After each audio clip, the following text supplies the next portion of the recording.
Hello, welcome to the Fibulae discussion. I'm Mrs. Morin, and I'm here with Mrs. Wyatt. Let's go ahead and let's begin with the actual title for your art history ID for this object. You'll see right here the Merovingian Frankish looped Fibulae is your title that you would write in there. And then our artist is unknown, and the historical period would be medieval. And Mrs. White, would you like to talk about the materials and techniques? Yes, let's talk about materials first. It's going to be silver. It's going to have precious stones, which are garnets.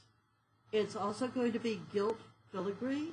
And if you look where the fish is, you'll notice that there is cloisonne there. And what cloisonne is a piece of silver probably with a wire placed over it that's filigree. And then you put a powder substance in the openings and cook it in a very hot oven, and it comes out like opaque glass.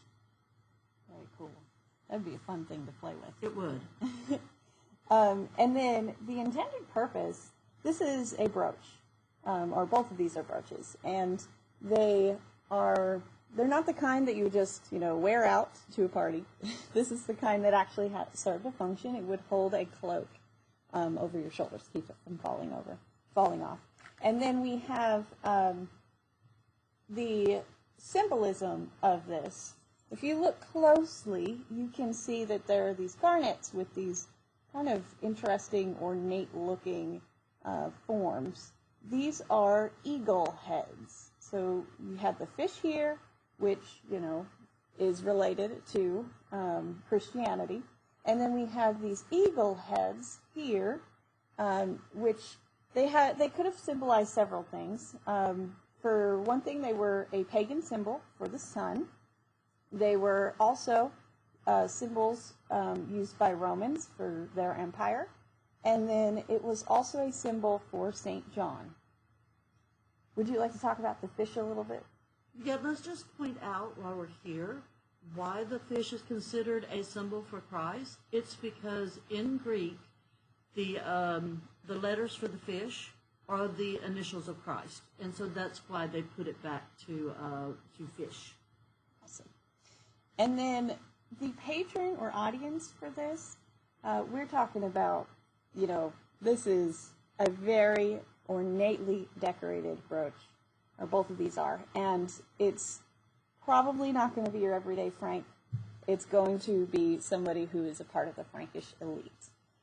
And it's important to note, too, who the Franks were. They were not, they weren't Roman. In fact, what happened was after the Romans kind of fell out of power, you had different Germanic groups taking over, and the Franks were a Germanic group. And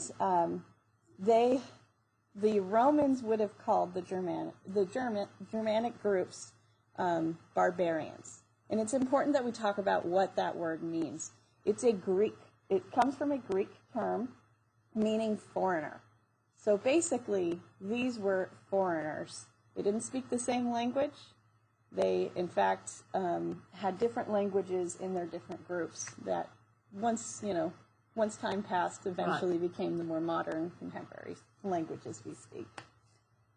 So there you have it. There's your Fibulae, and thank you for watching.